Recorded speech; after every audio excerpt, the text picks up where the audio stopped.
Bhavnagar university paper leak કેસમાં કાર્યવાહી in charge પ્રિન્સિપાલની પ્રાધ્યાપક અને 5 વિદ્યાર્થીની અટકાયત. કાકડિયા કોલેજનું પરીક્ષા કેન્દ્ર રદ.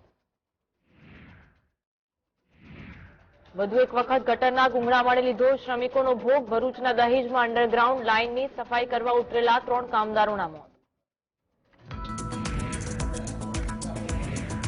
વડોદરામાં પથ્થરમારાના બનાવને લઈ કેન્દ્રીય એજન્સીઓ એક્શનમાં. પોલીસ બંદોબસ્ત છતાં પથ્થરમારો કઈ રીતે થયો તેની માંગી વિગતો.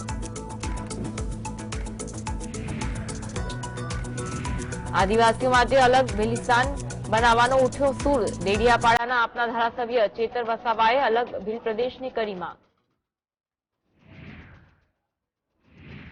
રાજકોટ એરપોર્ટના રનવે પર રિક્ષા ઘૂસવાના મામલે દિલ્હીની ટીમના રાજકોટમાં ધામા. સુરક્ષામાં ચૂક મામલે સીઆઈએસએફ પર લેવાઈ શકે છે પગલાં.